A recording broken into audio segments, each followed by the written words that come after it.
सोमवती अमावस्या साल की सबसे बड़ी अमावस्या मानी जाती है। बिंदी का उपाय आपके भाग्य की रेखाओं को प्रबल कर देगा। गुरुजी कहते हैं जो यह विशेष 7 बिंदी लगा देगा ना, उसके जीवन में अगर आपको लगता है कि मेरे पितर अधोगति में हैं, स्वप्न में दिखाई देते हैं, अर्धरात्रि में अचानक नींद खुलती है, बच्चों के विवाह की अड़चन आ रही है, कर्ज है, वंश में वृद्धि नहीं हो रही है, हर एक स्वरूप में कहीं ना कहीं शारीरिक, मानसिक और आर्थिक तंगी चल रही है, परेशानियां पीछा छोड़ती ही नहीं है और आप चाहते हैं कि आपके पितृ जो है अधोगति से मुक्त होकर सीधे शिवलोक या बैकुंठ लोक में वास करे, तो आपको किसी भी एक अमावस्या और इससे अच्छा दिन कोई हो ही नहीं सकता जब हमारे पितरों के लिए कुछ विशेष कार्य किया जाए। तो आपको यह उपाय कैसे करना है ध्यान से सुनिए और अंत तक बने रहिएगा। इसके बाद जो तुलसी की लकड़ी का उपाय बताने जा रही हूँ वह भी आप करने का प्रयत्न करें। हालांकि इससे पहले मैंने वीडियो अपलोड कर दिए हैं जो कि सोमवती अमावस्या से जुड़े हुए हैं, सभी आप सभी को मिल जाएंगे चैनल पर। इसके साथ साथ सोमवती अमावस्या का यह सबसे विशेष उपाय है जो कि सौभाग्य देता है। अब घर का कोई एक सदस्य कर ले, कोई बड़ा व्यक्ति भी कर सकता है, छोटा व्यक्ति भी कर सकता है, कहने का अर्थ है जो भी करने लायक हो वह कर सकता है। आपको क्या करना है, इसके लिए आवश्यकता पड़ेगी चंदन की। गुरुजी कहते हैं चंदन जो है वह पितरों को भी प्रिय है, मेरे महादेव को भी प्रिय है, और चंदन जो है अपने आप में सभी देवी देवताओं को समर्पित होता है। आपने देखा होगा पितृपक्ष में चंदन का प्रयोग, पितृपक्ष की पूजा में पितरों के निमित्त चंदन सबसे उपयुक्त माना जाता है। महादेव भूत भविष्य वर्तमान के करता है और रोग संकट कष्ट पीड़ा से मुक्ति देने वाले हैं। तो वही चंदन आपको लेना है और विशेष तौर पर आपको चले जाना है महादेव के मंदिर में। साथ के साथ खाली चंदन ले जाने से तो काम चलेगा नहीं, आप सभी को जो है जल का लोटा भी ले जाना होगा, जो है आप गोलबत्ती का घी का दीपक भी ले जाए अपने साथ महादेव की पूजा करने के लिए। जो आपसे बन पड़े ना वह सभी चीज़ें आप अपने साथ ले जाए, ठीक है। अब यहाँ पर ध्यान रखने योग्य यह बात है कि इसे आप मंदिर में ही करेंगे तो ज़्यादा यह फल देने वाला उपाय होगा। घर पर यह उपाय फलित नहीं होगा क्योंकि वहाँ नंदी बाबा नहीं है, घर पर हमारे उतने फलदायक नहीं है। किसी अवस्था में ऐसा है कि मंदिर स्पर्श नहीं करने दिया जाता है, तो घर पर अगर नंदी बाबा की फोटो प्रतिमा है या मूर्ति विराजमान है जो है किसी भी स्वरूप में, तो घर पर करने में कोई दोष नहीं है। परंतु गुरुजी द्वारा बताया गया है शिव मंदिर जाकर यह उपाय किया जाए तो एक बार में ही आपको परिणाम देखने को मिल जाएगा। आपको कैसे करना है सुनिए। सबसे पहले इस पूजा में आपको पूर्व या उत्तर दिशा की ओर बैठना है और इस कार्य को करते हुए ओम सर्व पितृदेवाय नमो नमः या श्री शिवाय नमस्तुभ्यम जैसे महामंत्र का आपको जाप करना है। तत्पश्चात आपको सबसे पहले प्रभु का नाम मंत्र स्मरण करते हुए आसन का चुनाव करना है। महिला भी कर सकती है, पुरुष भी कर सकते हैं, बच्चे बड़े सब कर सकते हैं। सबसे पहले शिवलिंग पर परिपूर्ण रूप से जल चढ़ाएं, फिर दीप लगाएं। दीपक हमारी पूजा पाठ का साक्षी होता है। जो भी सही विधि से शिव मंदिर के आसपास दीपक लगा देता है उसके भाग्य स्वतः ही बदल जाते हैं। इस दिन जल चढ़ाने दीप लगाने के बाद आपने चंदन लिया है ना जो, वह करना है। चंदन सबसे पहले कहाँ लगाना है, चंदन की बिंदी अनामिका उंगली से। अब यह नहीं कि जो नए बच्चे चैनल से जुड़ते हैं उन्हें यह नहीं पता, किसी भी उंगली से पकड़ा चंदन और शिवलिंग पर लगा दिया, ऐसा नहीं। हमेशा अनामिका उंगली जो कि पूजा में प्रयुक्त होती है, जिसमें हम रिंग फिंगर भी कहते हैं, वही आपको लेनी है। और चंदन आप लाल भी ले सकते हैं, परंतु इस दिन पीला चंदन ज़्यादा सुख देने वाला होगा, तो पीला चंदन ले लीजिए। और गुरुजी ने हमेशा ही कहा है घिसा घिसाया चंदन बाजार से लेते हैं तो फल कहीं ना कहीं कम मिलता है। ऐसी स्थिति में जो घिसने वाला चंदन होता है ना, पुराने दौर में वही अच्छा माना जाता था। वह एक तरह से भगवान की सेवा में प्रयुक्त होने वाला सबसे उत्तम चंदन होता है।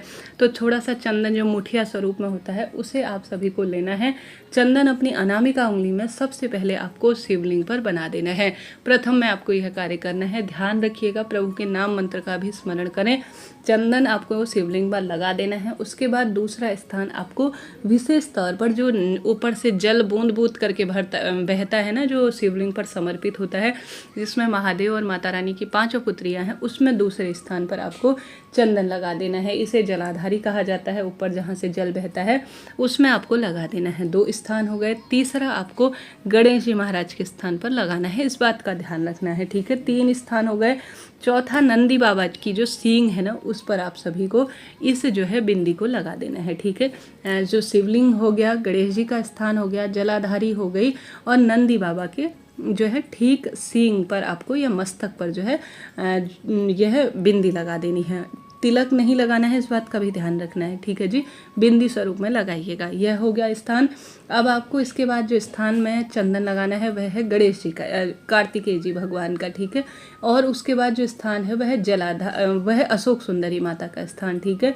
मैंने आपको स्क्रीन पर दिखाया है कौन सी चीज़ कहाँ पर है, तो आप उसमें से देखकर समझ लीजिएगा। पहला गणेश जी, पहला शिवलिंग पर, उसके बाद दूसरा जलाधारी जहाँ से जल बहता है, तीसरा आप सभी को विशेष तौर पर नंदी बाबा के जो है जहाँ से नंदी बाबा बैठे हैं वहाँ पर, गणेश जी महाराज, कार्तिकेय और अशोक सुंदरी माता, इन स्थानों पर आप सभी को भले ही क्रम से लगाएं या जो आसपास विराजमान देवता है उसके अनुसार आप लगा सकते हैं, ठीक है। यह बात हो गई जो है चंदन लगाने की। तत्पश्चात आप सभी को क्या करना है कि विशेष तौर पर वहाँ पर बैठना है, थोड़ी देर मंत्र जाप करना है और उसके बाद अपनी झोली पसार कर आपको प्रार्थना करनी है कि हे महाप्रभु, मेरे जो पितृ मुझे स्वप्न में दिखाई देते हैं, किसी तरह से उनका जो है मोक्ष नहीं हुआ है, अधोगति में गए हैं, आज उनको पूर्ण करने के लिए अर्थात उन्हें मोक्ष प्रदान करने के लिए मैंने आपको चंदन की बिंदी लगाई है।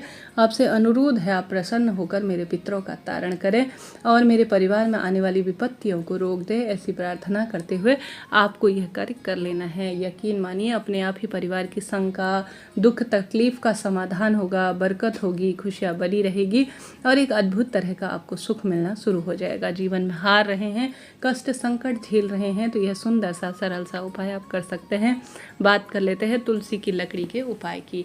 आप जानते होंगे सोमवार के दिन अगर जो यह अमावस्या पड़ती है तो यह सोमवती अमावस्या कहलाती है। मैंने इससे पहले एक तुलसी का विशेष उपाय बताया है, कृपया उसे देखिएगा।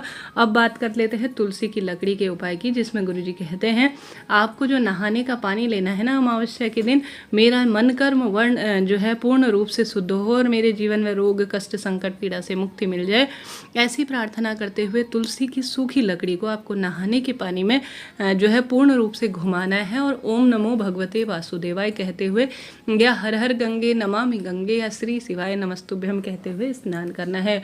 गुरुदेव कहते हैं ऐसा करने से आपके किसी भी तरह से कोई दिक्कत चल रही है, पूर्ण रूप से उसका निदान होगा। तुलसी की लकड़ी जो भी नहाने के पानी में जो है डालकर अमावस्या तिथि पर स्नान करता है, उसके जीवन में पूर्ण रूप से परेशानियों का निदान हो जाता है। तो करके देखिएगा। तुलसी की लकड़ी का यह उपाय आपको अमावस्या के दिन बहुत अधिक सुख देगा, जीवन में आने वाली विपत्ति को भी टालने का कार्य करेगा। यह कार्य आपको करना है। साथ के साथ अमावस्या तिथि पर आपको दीप जरूर से प्रज्वलित करना है, या तो घर के दरवाजे पर या अपने घर के मटके पर या पीपल देवता के समक्ष लंबी बत्ती का पितरों के निमित्त दीपक लगाया जाता है। घी का इसमें प्रयोग होता है, चाहे तो तिल का तेल भी प्रयोग कर सकते हैं। आप सभी को अपने पितृ देवताओं का स्मरण करना है। दक्षिण दिशा की ओर दीपक का मुख करते हुए आपको जो है इस दीपक का दान करना है। सबसे बड़ी विशेष जो है अमावस्या के दिन, जिसे सोमवती अमावस्या कहा जाता है, इस दिन पीपल पूजा का इतना महत्व है जिसका वर्णन कर पाना बहुत कठिन है। इस दिन आप मंदिर जाएं, किसी शिव मंदिर में जाकर भी दीप दान करें, क्योंकि सोमवार है महाप्रभु का। पूर्ण रूप से पूजन अर्चन कर अपने भाग्य की रेखाएं प्रबल करें। अभी के लिए इतना ही। हर हर महादेव। श्री शिवाय नमस्तुभ्यं।